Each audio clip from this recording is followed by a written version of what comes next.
As pessoas falam muito que elas não leem porque não têm tempo. Mas ter tempo é uma escolha. Toda semana são vendidos no Brasil mais de 100 mil livros diferentes. Olha o Gil já degustando. Boa pergunta. Os influenciadores digitais hoje são, de certa forma, a nova imprensa.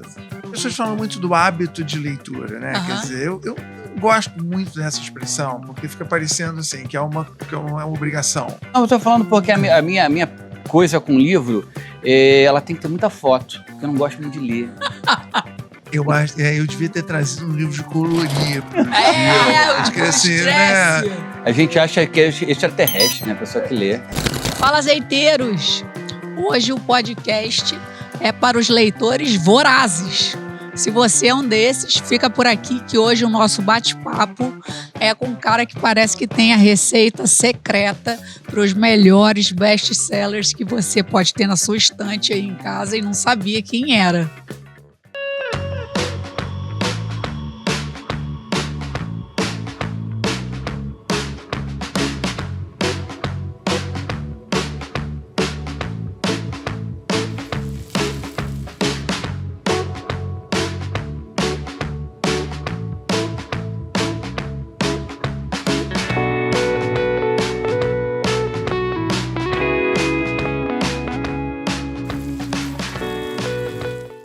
Eu sou Lívia Pirozzi, azeitóloga, e hoje eu estou com o Marcos Pereira, que é o presidente.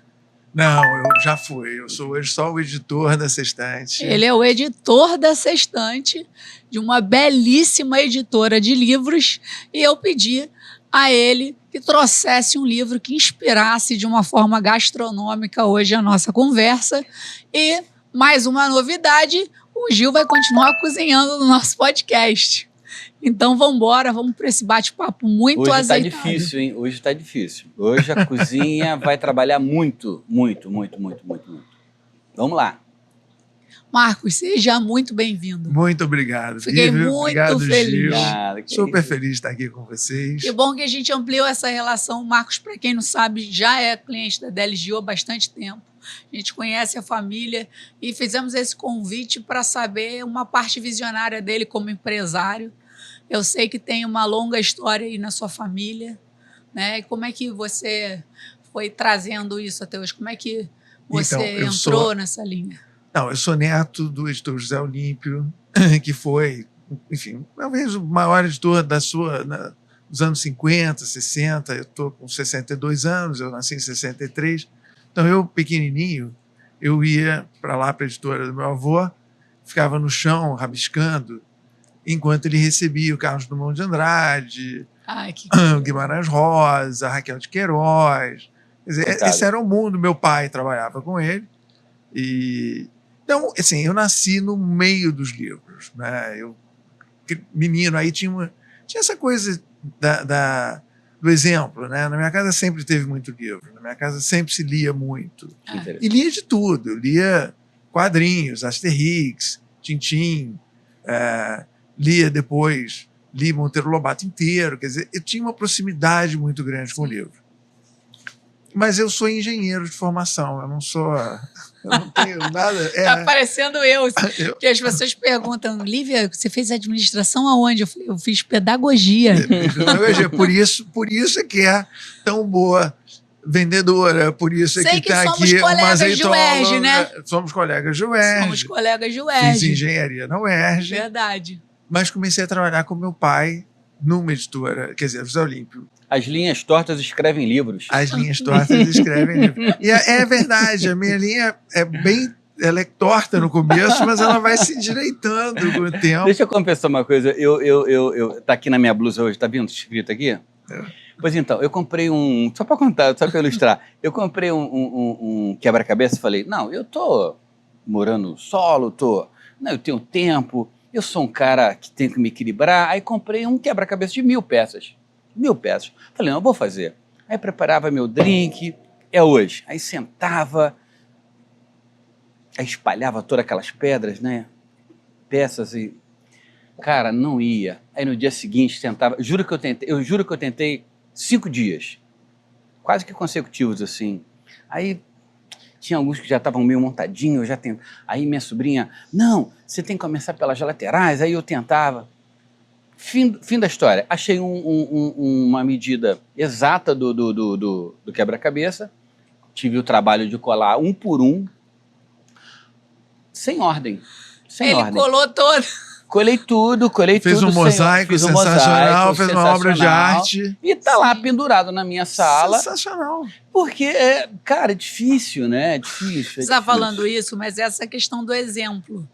Na casa do meu pai não teve assim um exemplo tão coisas para você fazer muitas artes, né? Lá era uma questão do exemplo, era sempre do trabalho mais árduo.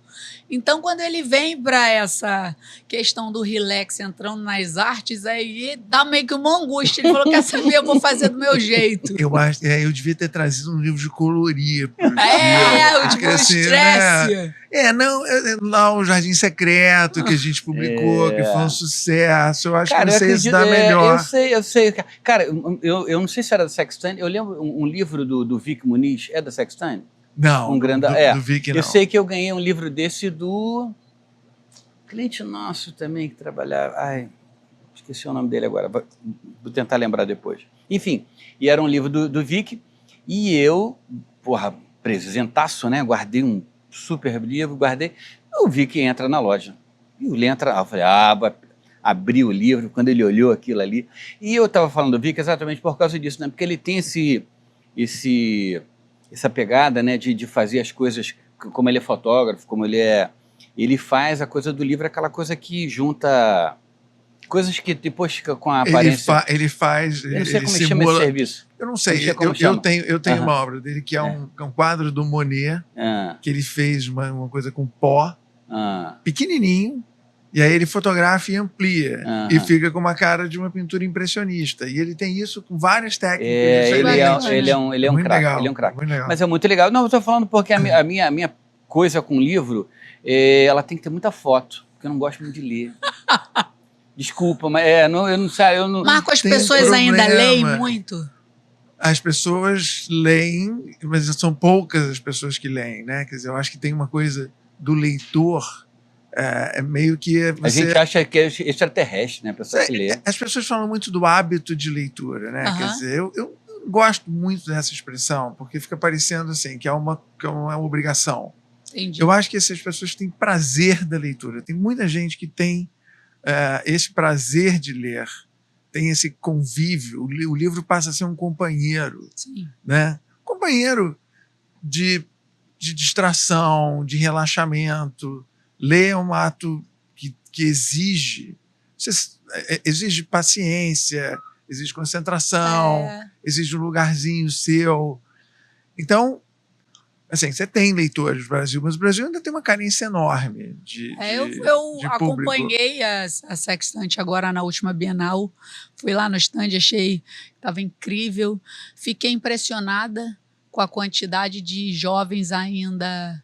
Assim, a Bienal, Lívia, é um espanto, é uma maravilha. Pulsando daquele jeito. Você olha e diz, meu Deus... Que coisa boa. Onde essas pessoas se escondem o resto do ano? Justamente. Porque elas vêm aqui e consomem, frisson, é um frisson, é um happening, é uma coisa sensacional. Eu fiquei impressionada. E aí eu falei assim, caramba, eu queria perguntar para o Marco sobre isso.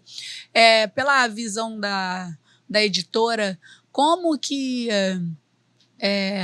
vocês olham o digital, né? Porque você está falando, hoje é o primeiro podcast do Marcos, olha, já deu entrevista, já participou de entrevista em rádio, primeiro podcast dele, assim, como que o digital e hoje os livros estão fluindo, porque eu tenho visto também essa fusão dos booktokers, no TikTok, que vem apresentando as histórias do livro. Até uma cliente nossa, a Beltrão, Maria Beltrão. Maria Beltrão. Nome difícil, hein, filha? Porra. Maria Beltrão, meu Deus, não, nome desculpa, da sua avó, não, pelo perdão. amor de Deus.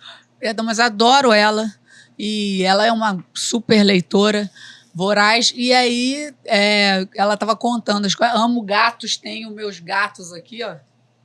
E aí estava contando a história dos livros, de que você podia alugar um gato durante 3 dias no mês e depois você tinha que entregar o gato. Isso podia demorar mais 1 mês para alugar o gato de novo. E aí ela contando aquilo no digital te dava um pré-sabor ali de você falar assim, caramba, eu preciso ler isso. Como que a editora tem conseguido unir esses mundos assim? Então, acho que, por exemplo, a gente usa muito os influenciadores. Uhum. Os influenciadores digitais hoje são, de certa forma, a nova imprensa. Sim. Né? Quer dizer, quando a gente tinha, vou te dar um exemplo, a gente lançava um livro e aí a gente conseguia uma entrevista no Jô. Entendi. Na época que o Jô estava bombando, o livro imediatamente ia para a lista de mais vendidos. Sim. Você conseguiu uma matéria na Veja, mesma coisa. Hoje em dia, é um booktalker falar do seu livro. E aí você tem as duas coisas. Você tem pessoas que a gente contrata para falar sobre o livro. E aí você tem que descobrir alguém que dê match. Né? Quer dizer, você é uma influenciadora digital. Né? Você fala muito sobre culinária, azeite. Se eu te der um livro dentro dessa temática, sim, você vai poder ler e falar para o teu público, e o teu público vai dizer, pô, legal, a Lívia está falando desse livro. Agora, se eu te der um livro que não tenha nada a ver, justamente, não funciona. E de vez em quando você tem a grande sorte, que é quando você tem uma coisa absolutamente orgânica. Alguém lê o seu livro, achou incrível e vai e fala. Então isso legal. tem uma repercussão. A Cabana. Mas a Cabana ainda é pré-digital. É pré essa maluquice digital. A Cabana é um fenômeno daqueles do boca a boca. Entendi. De combustão espontânea. Você foi uma coisa, tem que ler isso que vai te... Foi uma coisa louca, não tinha filme, o filme foi muito depois. Foi, assim, realmente as pessoas começaram a filme, ler... Só para, não sei se eu consegui entender exatamente, mas eu tenho ouvido muito alguns caras, alguns que chegam assim, você tem que ver a tal série no lugar tal, porque eu vou te dar uma dica aqui dos 5 melhores séries, não sei o que lá. E é mais ou menos isso, né? Só que é um cara que indica a série, não indica então, isso. Não. Os booktalkers são essa galera.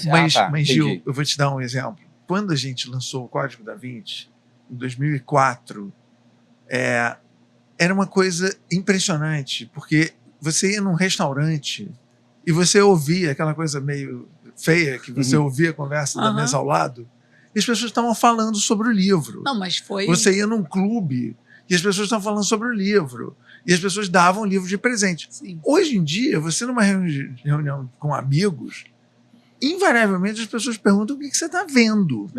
Qual é a série que você está maratonando. E falam muito menos que livro você está lendo. É verdade. Então, essa competição eu puxei o assunto exatamente para criar esse contraponto, porque... Esse é o lado difícil que o digital trouxe para a nossa vida. Porque ele trouxe muito mais conteúdo. As pessoas falam muito que elas não leem porque não têm tempo. Mas ter tempo é uma escolha. Você tem tempo. Opção, você pode ficar meia hora passando lá vendo o reel de Instagram, ou você pode ler um livro. Sim. Você pode maratonar e ver 3 capítulos do White Lotus, ou você pode ler um livro. Quer dizer, então... Eu sou uma pessoa que consumo muito cursos de grandes empresários, né?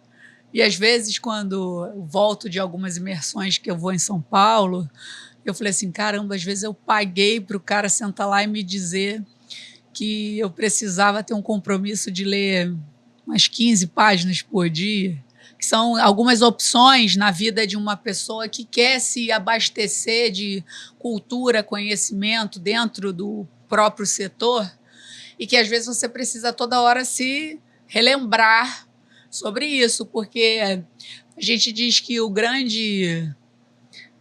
essa questão de você fazer seu negócio dar certo é uma constância. Mas então, eu amanhã vou te mandar um livro, que eu acho que isso é um papel, assim, quando você pensa assim, como é que eu, editor, tento despertar nas pessoas o prazer de ler? Eu ouvi o que você falou, e amanhã eu vou te mandar um livro chamado Comece pelo Porquê. Simon um cara Sinek. chamado Simon Sinek. Já vi um podcast dele Já e ele vi é um um gênio. podcast dele, ele é um gênio, mas você não conhece o livro em que ele anuncia o Golden Circle, que é o Círculo Dourado, Aham. que é esse livro, Comece pelo Porquê. Então amanhã você vai receber o Comece pelo Porquê. Olha, E você já vou vai, fazer um booktalker dele. e você, Vou ler primeiro. você vai tentar ler 15 minutos Aham. e vai ver se ele te pega, Sim. né? E se te pegar, vai ser uma coisa muito bacana. Sabe uma coisa que eu escutei no podcast dele? Não sei se para você que é editor faz sentido. Ele disse que ele queria deixar a obra dele sem o rosto dele, para que outras pessoas pudessem se apropriar disso como parte da sua cultura empresarial, como parte de alguns treinamentos, sem que aquilo fosse exatamente o rosto dele, que pudesse ter a sua personalidade, a personalidade dele. E eu achei fantástico, porque o Vini Cordeiro, que a gente falou na semana passada, ele falou que estava fazendo uma série onde ele estava ensinando o adulto a ser funcional, né? Adultos funcionais, aquela pessoa que sabe fazer alguma coisa para si. E ele disse que o que mais bombou foi uma receita de arroz. Eu falei, sério? Ele falou assim, Lívia, tem 1000 receitas de arroz na internet, mas só você faz do seu jeito. Então, você conseguir implementar isso com a sua característica, as pessoas falam assim, Gil, por que você não dá? Cara, fazer um risoto e ele dar certo. Pô. Uau! É Você tudo. sabe, porque eu venho aqui. Sim. É o meu prato, assim, é o meu pièce de resistência. É o meu risoto de açafrão, é o Isso meu aí. tornedor Rossini com risoto foie de gras. açafrão, Rossini É a com sua foie conceição. grasinho Grazinho. e um molho com trufa preta, tudo da Deli Gil. Muito bem. Né? O pistilo, o arroz. O nosso É a história sua para ele é conceição. comece pelo risoto. Comece pelo risoto, exatamente. O meu comece pelo risoto. Maravilhoso. Eu achei maravilhoso. Eu estava falando, a gente estava pensando nas nossas perguntas, e aí eu falei, para a gente ter um azeite de qualidade, nós temos que ter frescor de nariz, um amargor de lateral de língua e uma picância na garganta. Tem uma receita para a gente saber se aquele livro vai ser um best-seller? Ai, Olha o Gil já degustando. boa pergunta. Não tem. Você tem, talvez, quer dizer, o que eu sou, né? Quer dizer, eu sou assim, o cara que testa o azeite, Uhum. né? Como metáfora de... Eu leio e ao ler eu tenho que pensar assim, o que esse livro me interessa, né? Quer dizer, o tema desse livro me interessou, a maneira como o autor apresenta, de novo, e aí você tem que ver se é um livro de não ficção Claro. ou se é uma história que é um livro de Sim. ficção. E, de É. novo, eles prendem de formas diferentes. O Código da Vinci é inacreditável. A primeira página, a primeira cena é um assassinato no Louvre com um cara pelado, com uma inscrição no peito Sim. e um albino fugindo. É uma coisa extraordinária, né? Agora, a cabana, qual é a fórmula?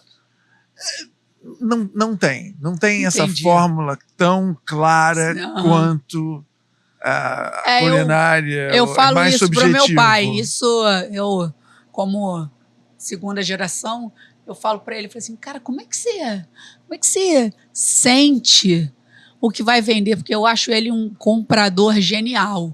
Eu acho que isso, você como editor, ele como comprador de um varejo de sucesso, isso é assim uma força motriz assim muito incrível. Esse ano a gente estava fazendo as posições do que vendeu mais no Natal para saber o que a gente ia trazer. Aí eu falei, cara, você já comprou isso? Ele falou, Lívia, isso aqui dá certo, mas também a gente não sei o que para você assim é uma grande motivação. Cara, eu não sei se porque é muito intuitivo também, né? Muito intuitivo. Tudo.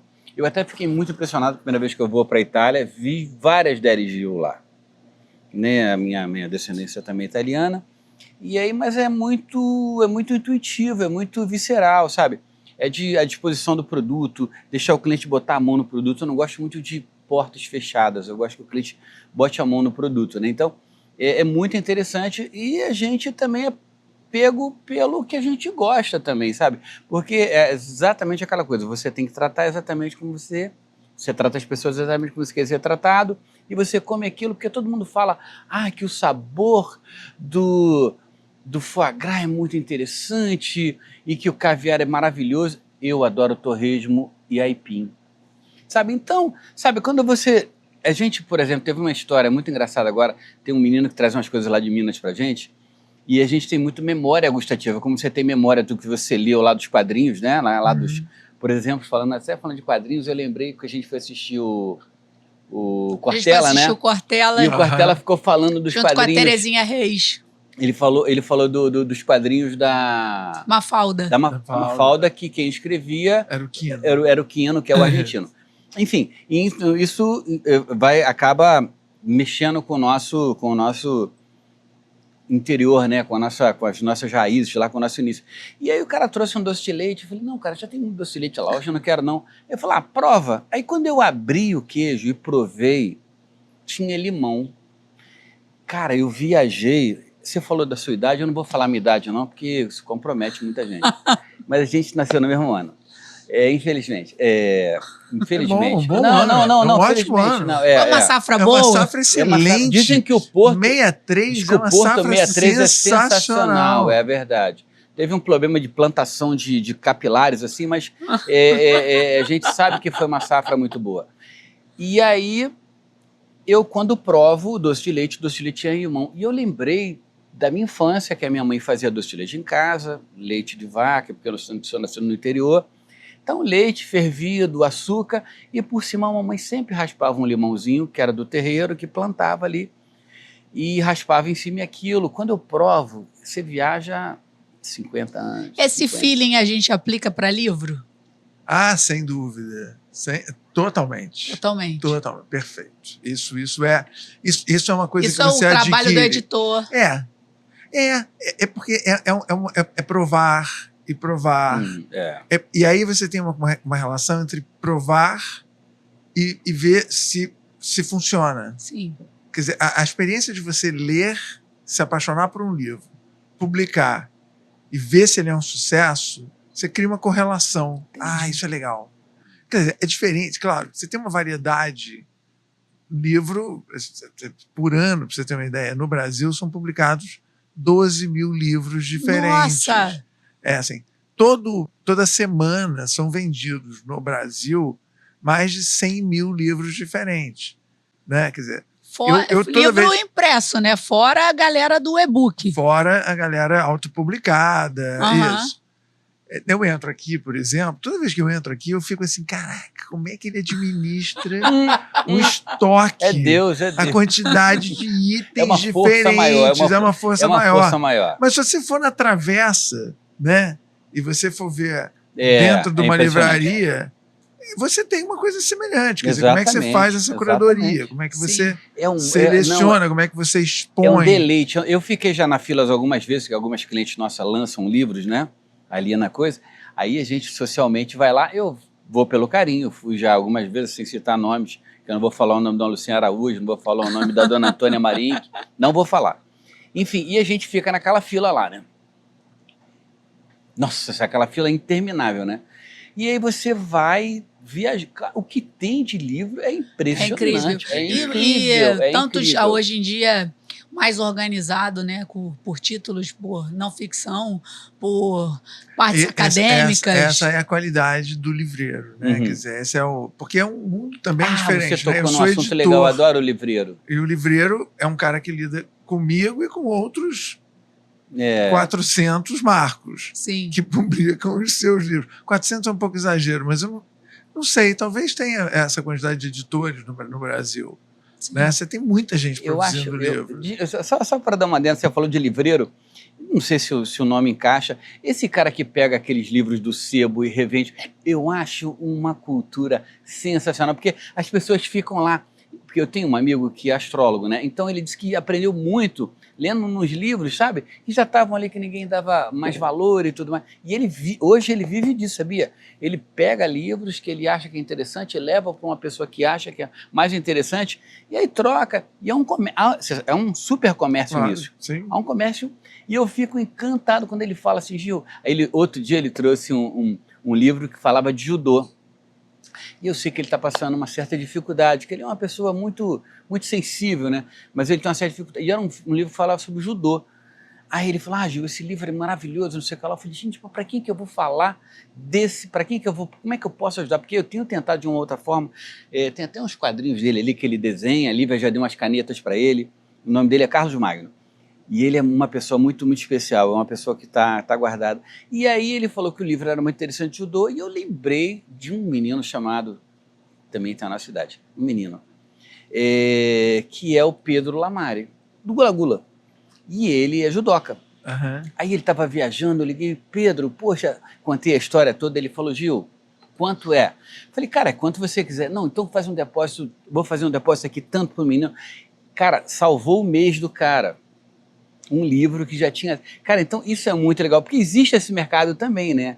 Esse mercado... Existe, mas, mas ele aí é muito pequeno e são esses dúvida. caras que são diletantes, são um cara que é o... Eu sei que não que ama livro, que fuça sebo, que vai lá pro centro da cidade. Mas eu acho que foi uma coisa até humana ali, pelo fato do Pedro pagar por um livro que nem custaria talvez isso tudo, era um livro interessante, mas como era uma coisa que interessava o Pedro, ele entendeu a história dele estar ajudando uma pessoa que é aquele cara que fica catando as coisas no sebo, porque a obra não acaba, né? Como a Lívia tinha dito do cara, que eu esqueci o nome, que não queria que tivesse a cara dele. O Simon Sinek. Pois então, sabe? Então o cara escreveu um livro lá não sei quando, que é um livro interessante, que passou e que foi, né? Como que você administra essa questão dos títulos e de tudo? Tem uma galera que te ajuda? Tem. A gente tem um time. A editora cresceu. Claro. Ufa, né?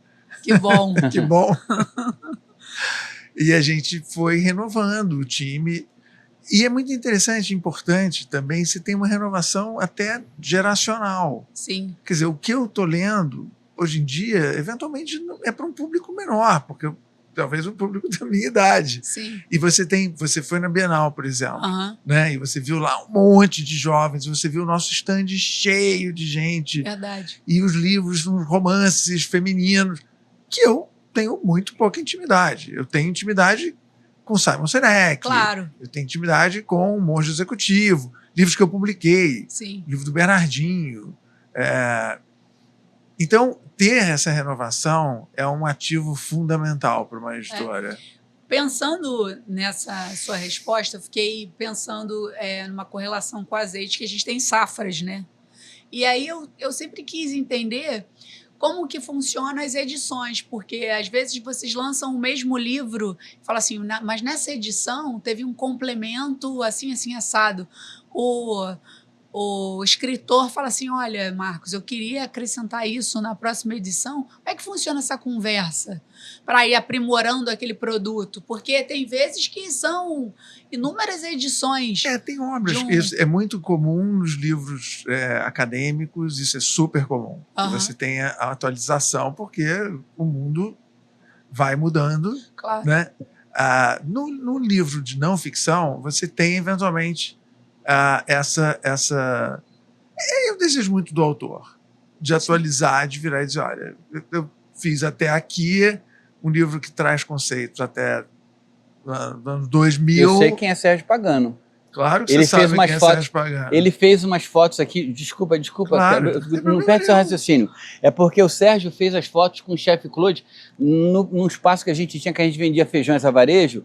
Ele fez umas fotos do... primeiro livro do Claude Tragor, que legal. foi o Sérgio Pagano quem fez. O Sérgio Pagano é um fotógrafo italiano. Só que a gente tem uma história com esse livro aí. Olha que coisa. Olha que complexo. Ele vai te falar. Essa história é muito legal, muito legal. Mas complexo.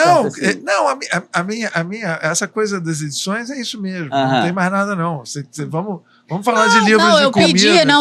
Eu pedi a ele hoje que assim, como a gente está no Como é ramo que a da gastronomia ligou isso? Olha só que coisa legal. para trazer, para escolher um livro que ele gostasse, a sextante de gastronomia pra gente. Eu falei que gosto de foto.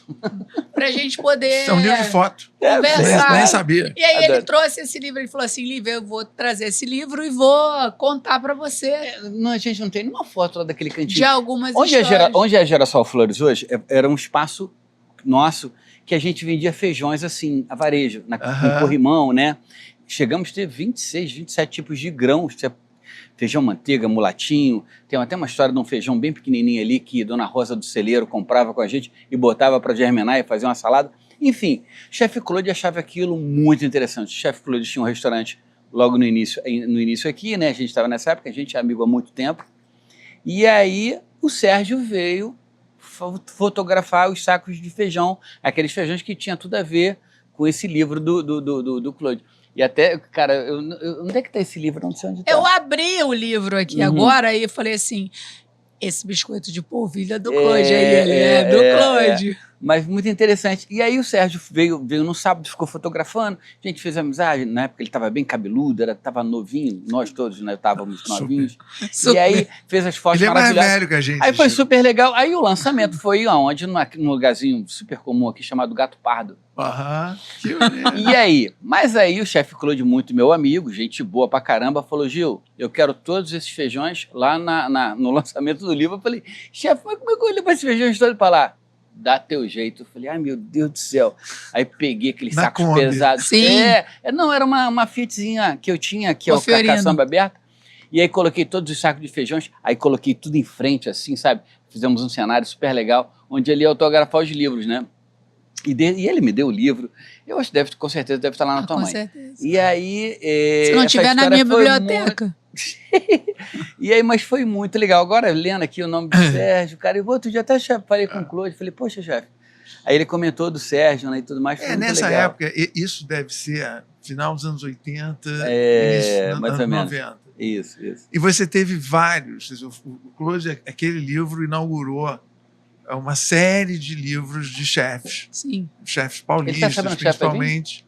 E o Sérgio Pagano era o fotógrafo oficial. Você tinha que ter um livro fotografado pelo Pagano. Ele tinha uma visão. Nós, nessa época da Salamandra, a gente publica. Eu sempre gostei de livros de culinária, de gastronomia. Eu amo. E a gente publicou algumas coisas bem legais, traduções. A gente publicou um livro Sabor da França, que era uma viagem sobre as regiões gastronômicas da França, depois o Sabor da Itália. Aí fez um livro chamado A Mesa com Monet, que fez muito sucesso. Nossa, que incrível! Depois... Aí eu fui contratado pelo Senac para fazer um livro sobre a cozinha baiana.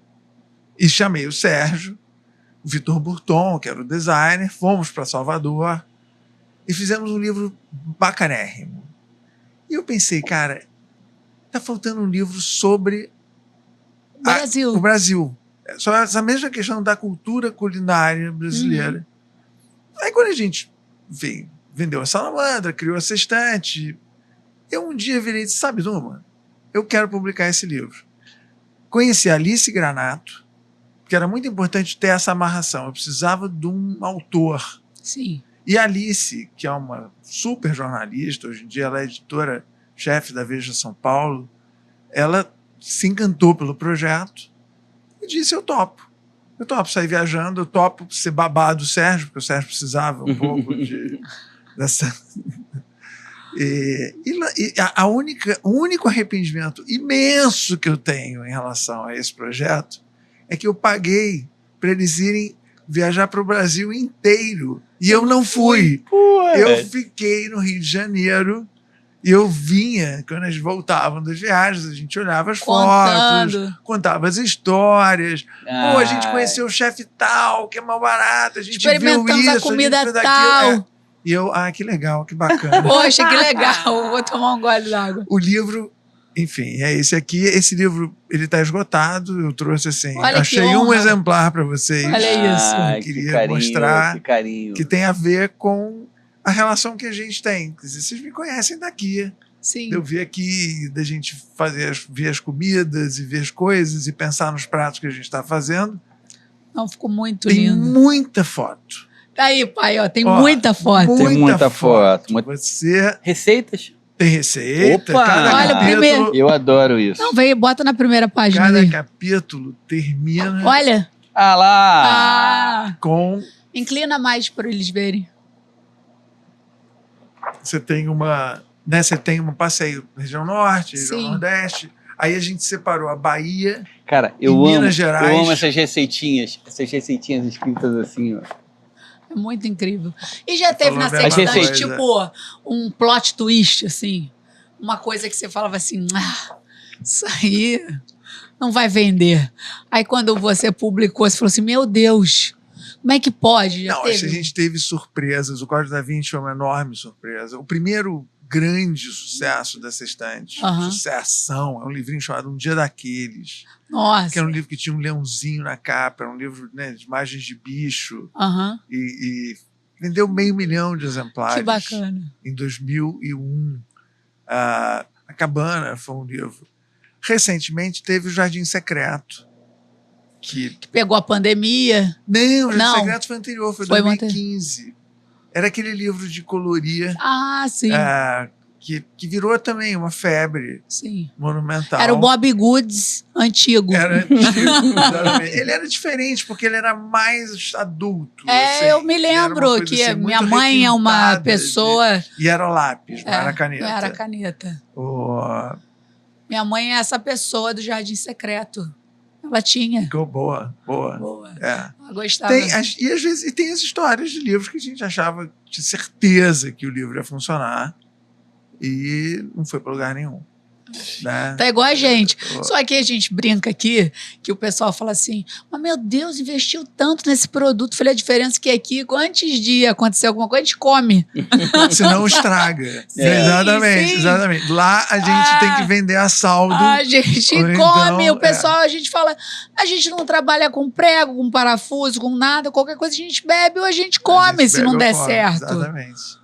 Não- E você, como editor, você busca os autores ou os autores já vão? Vocês, uma editora muito grande, já vão até vocês, A né? gente sempre tem esse... O caminho assim, eu estou voltando de Frankfurt, fui há 2 semanas, e tem a maior feira do mundo é uma feira de livros, mas fundamentalmente ela é uma feira de novos projetos. Entendi. É uma feira para o público, é uma feira para profissionais. Eu vou lá descobrir o que as pessoas estão escrevendo, quais são os novos livros que a gente vai estar comprando os direitos para publicar no Brasil. Entendi. Agora, de fato, quando você se torna uma editora mais relevante, você se torna um pouco destino de determinados projetos. Acontece muito com a gente aqui, né? Porque as pessoas falam assim, nossa, como vocês conseguem ter tudo? Antes era uma busca incessante de, tipo, vende pra mim, por favor.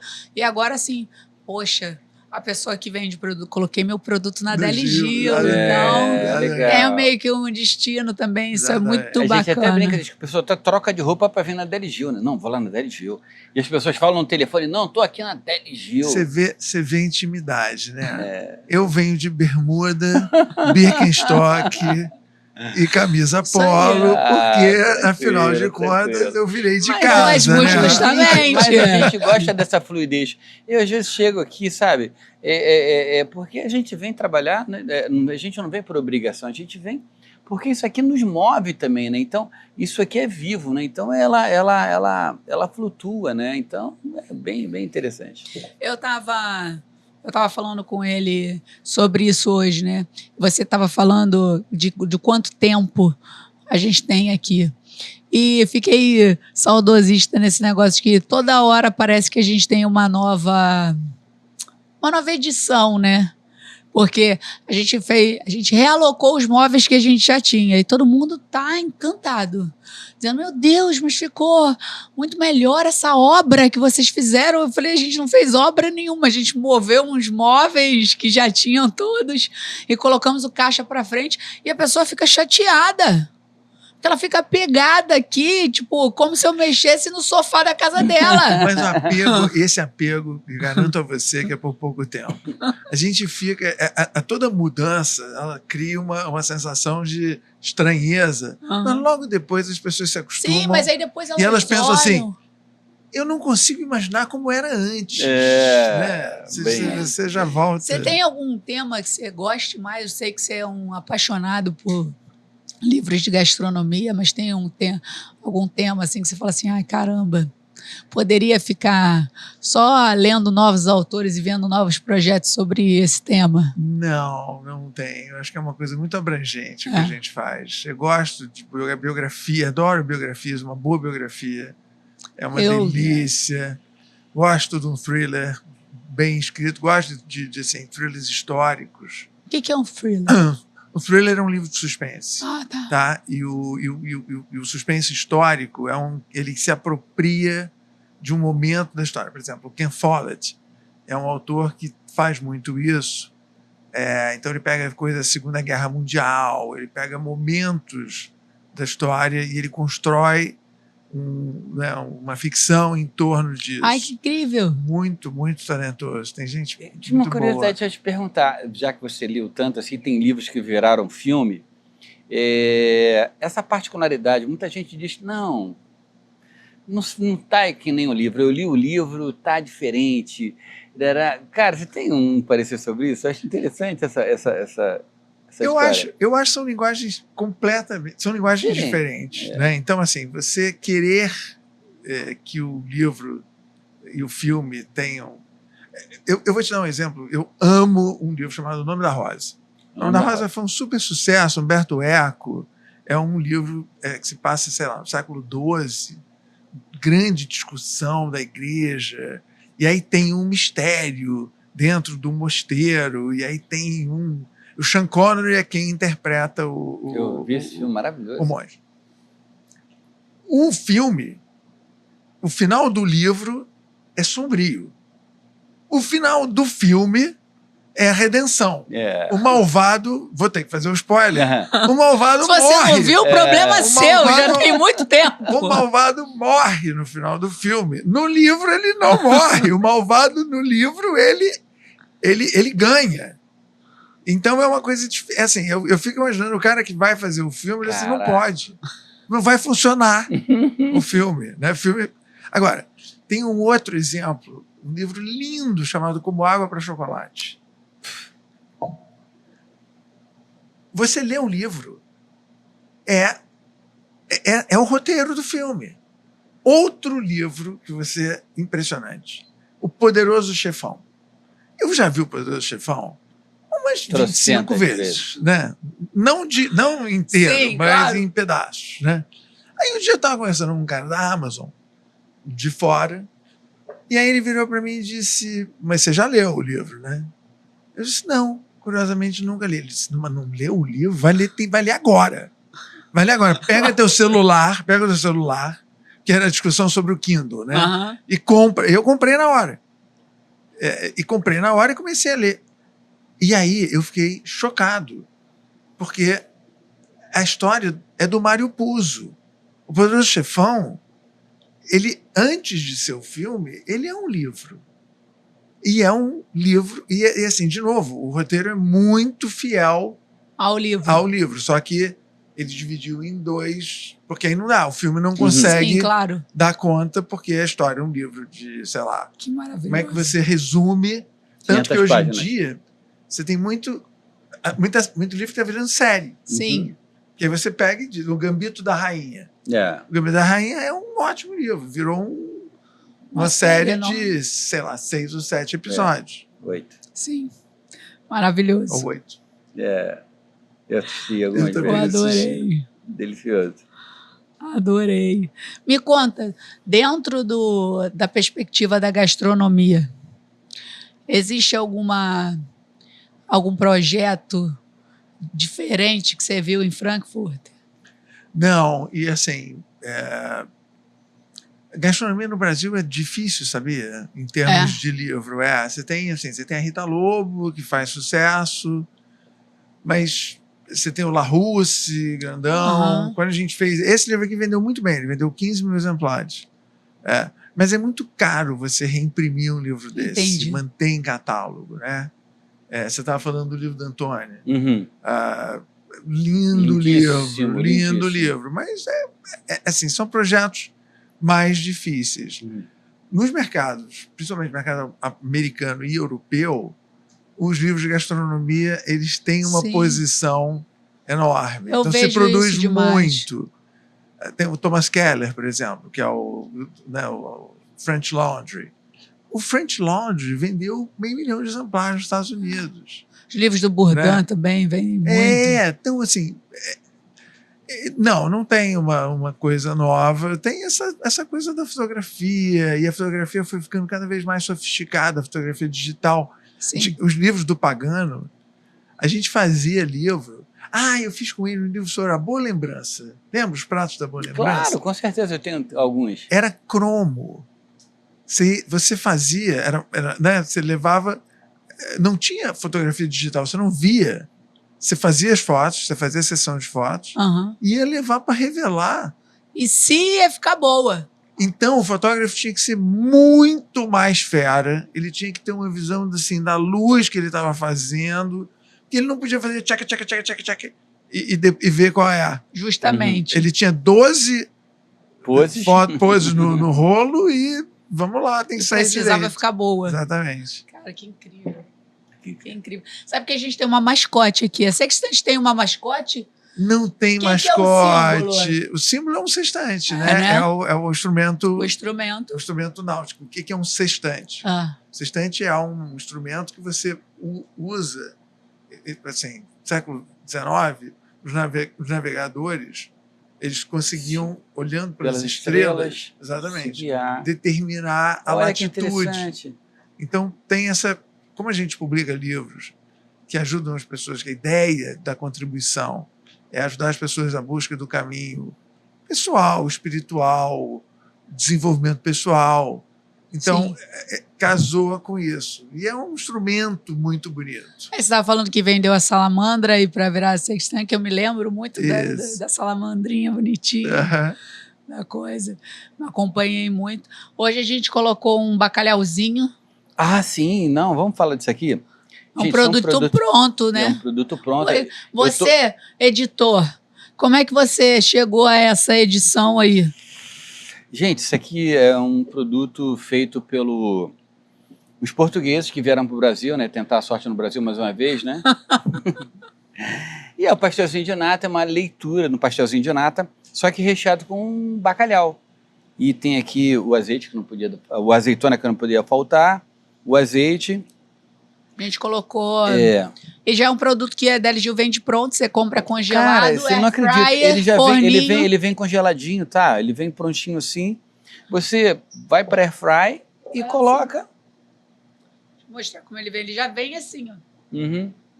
E ele vem só... Ó. Ele é um bocadinho. Ele é assado, tá pronto né? esse? Não. Tá pronto esse aqui. Então me dá o pronto aí. Vou fazer o crack. Mas você não pode. Por que eu não posso? Eu já tô ali, eu já tô na 6ª fase. Não posso fazer o crack aqui. Eu coloquei uma azeitoninha galega, né? Um azeitinho para ficar mais docinho. Gente, ele tem a textura do pastel de nata, só que salgado, né? Nossa, é muito bom. É muito bom esse produto, muito bom. E aí, nessa vibe, com a nossa Olivia, que assim, ela tem uma bandana da Deli Gil, essa é a Olivia. Ela tem uma boquinha de flor. Ela gosta de perguntar para o convidado se o convidado tivesse uma última refeição, qual seria ela? Ó, para você ficar com ela, levar ela para casa. Jura? Presente? É uma ótima leitora para jura? acompanhar assim, botar embaixo do braço para segurar o livro. Porra, que espetáculo. Ela é muito uma obrigado. ótima leitora. Então, eu vou ter que confessar para quem está nos ouvindo que eu recebi essa pergunta, né, para eu poder pensar pouco e não ser na lata. Sim. E aí, é difícil essa pergunta. E para mim ela foi difícil porque, assim, se eu fosse eu sozinho, Marcos, num lugar que eu tenho esse lugar. Mas não vai ser esse lugar que eu vou te contar. Porque eu pensei assim, se fosse para ter a minha última refeição, com quem eu queria estar rodeado? Eu queria estar rodeado da minha família, dos meus filhos, meus irmãos, das minhas pessoas mais queridas. E aí, eu queria comer uma feijoada. E aí, sabe onde é que eu ia comprar todos os ingredientes da feijoada, Feijoada, olha que interessante. eu ia comprar na Deli Gil. Ah, que Porque- legal, que legal. Porque a minha mulher faz uma feijoada em panela de barro Que é delícia. de matar de bom. Que bom. A pandemia foi uma coisa interessante, porque a gente começou a testar cozinhar. Aham. Então eu tenho lá o meu risoto, Tem sua assinatura. tenho um carbonara de boa qualidade. De novo, fazendo propaganda, eu venho aqui para comprar o guanciale, porque não é todo lugar que tem uma boa pancetta, um bom guanciale. E ela desenvolveu essa feijoada. A feijoada, para mim, e além do mais, se é a minha última refeição, Uhum. aí eu vou comer sem me preocupar, né? Ah, eu não preciso. Eu Que vou legal, comer que tudo legal. que eu quiser. E a gente Ah, vai Porque depois vai acabar, não tem É outra porque, eu não sei se refeição. você sabe, eu não sei se você sabe, você está vendo tudo isso aqui, caviar, adoc, salmão. A Deli Gil começa em 89, ao lado do Aratá, quando Isso, eles lá na frente. frequentavam Aham. ali as cabeças pensantes, né? Então, e era um pequeno box muito pequenininho, de 2 metros quadrados, e a gente é especializado em carnes para feijoada, chamada Porco na Panela, Aham. que o nome chama-se Salgados Lívia, né? Ah, que Deu maneiro. sorte. Deu sorte, Esse nome deu Então, sorte. a feijoada é o nosso berço. Até hoje a gente mantém aí todas as carnes para feijoada. A gente está até super lisonjeado, porque a Academia da Cachaça foi considerada agora a melhor feijoada do Rio de Janeiro. E nós somos fornecedores deles há 35 anos. Então, Aham. cara, se você quer um bom ingrediente, você tem que vir na Deli Gil, né? Então. Porque a Deli Gil Eu acho que junta sem as duas modéstia. coisas. É. Última refeição é uma coisa afetiva. Eu sou feito de arroz e feijão. Assim, não. DNA. Então essa é a minha resposta. Ah, que bom, eu adorei. Dentro do longo da sua história, ou no início da sua carreira, a gente costuma perguntar, que de vez em quando a gente passa mais raiva aqui, que a gente gosta de contar, né?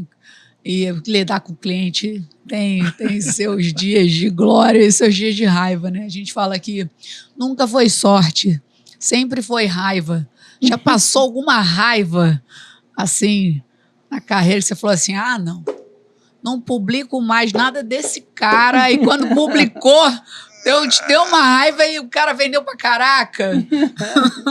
Não, eu acho também, assim, eu acho que teve um momento muito forte recentemente. A indústria passou por uma crise super difícil em 2018, quando as 2 maiores redes de livraria quebraram e ficaram devendo uma fortuna para os editores em geral. E aí, nesse momento, eu era presidente da Associação dos Editores, eu tive que lidar com eles. E eu fiquei com muita raiva porque, quer dizer, eu acho que você ter má gestão, você ter... Essas coisas acontecem. Percalços acontecem. Mas a maneira como você lida com esse percalço, né? E eles lidaram de uma maneira muito ruim. Então, nesse momento, eu tive muita raiva. Não acho raiva. A raiva é um sentimento que a gente precisa cozinhar internamente. Exatamente. E transformar E ela. transformar ela, exatamente. Você Porque não se você só despeja na panela do outro aquilo ali, Não, vai então- contaminando tudo. Assim, teve, claro. Teve Ah. muito momento, porque era um misto de preocupação, né? O que vai acontecer com o mercado? É um misto de olhar para o lado. Eu estava liderando todo o processo de negociação. Era uma preocupação com o meu negócio, porque, Claro. afinal de contas, eu era um grande credor. Mas talvez tenha sido o momento mais assim, característico dessa tua pergunta. Claro que a gente tem raiva em outras situações, Sim. mas, em geral, o melhor não é... Assim, o bom é a gente poder saber que problemas existirão. Tem algum título da Sextante pra gente cozinhar essa raiva e melhorar? A gente tinha um Aprendendo a Lidar com a Raiva, de um monge chamado Thich Nhat Hanh. Não era Aprendendo a Lidar com a Raiva, não, era raiva. Aham. Era um... Hoje Mas- a gente vê muito surto de raiva, mas né? não funcionou. Não. Não funcionou. Era um ótimo livro, mas ele não teve, assim, grandes... A gente tem um livro para criança chamado Aprendendo a Lidar com a Raiva. Agora eu estou me lembrando. Isso é bom. Esse é Tá importante. bom, eu acho que se a gente vai nessa contramão para já prever como você lida, assim, né? Porque eu gosto muito do Rossandro Klinger, que ele é um grande psicólogo que fala isso. Você tem que observar suas emoções aqui, como elas estão. Elas são só emoções, você não pode o tempo todo... Isso é o princípio do estoicismo, que está fazendo muito sucesso também. Tá aí, se você ler o Simon Sinek, eu vou te mandar um livro do Ryan Holiday, que é um outro fera. Eu já estou com um compromisso aqui com vocês. Que é o segundo, tá? Que são os princípios do estoicismo. Sim. Que é exatamente isso. A gente não... Os fatos externos... É porque a gente controla a maneira como a gente lida com os fatos externos. Mandei pra ele hoje. Não pode nos matar isso. Então eu tenho que mandar para ele. Mas esse não tem figura. Então eu vou fazer assim. Eu vou ler Simon Sinek, eu leio ele, e a gente toma uma taça de vinho e fala sobre isso. Então pode me convidar para o vinho, que eu tô nessa. Tá ótimo. Tá bom? Obrigado. Fiquei muito feliz. Eu também. Essa agora é a sua câmera para você falar onde encontrar as... publicações, aonde a gente compra, ainda bem que a gente redes sociais. A gente encontra o livro em todas as livrarias do Brasil, a gente encontra o livro nos sites, mas principalmente, se eu posso deixar um recado, assim como eu falei para a Lívia, ler é uma delícia. Ler é uma coisa que, quando a gente começa, quando a gente passa aquele período de inércia inicial e a gente começa a ter intimidade com os livros, eles viram grandes amigos. Então, vale a pena. Maravilha. Fazendo agora uma analogia que você estava falando isso, é igual cozinhar. Você acha que você não tem intimidade nenhuma. E quando você vai ali, devagar, todo dia um pouco, é igual a leitura, você tem que se... Você lembra disso, então, por favor, quando você estiver lendo, se estiver tendo dificuldade? Eu ia dar um adendo, eu ia fazer um adendo. Você falou de ler, você falou de cozinhar, eu vou falar de ir na academia. Você precisa pegar intimidade para poder alimentar seus hobbies. Sabe, você entender ali que o seu corpo está melhorando. A Olivia. Adorei a Olivia. Viu? Como é que ela... a Olivia para casa. Ela é ótima. Obrigado. Ela fica já aqui, ó, do ladinho para você apoiar. Dormir aqui com a Olivia. Gente, obrigado. Obrigada. Que bom.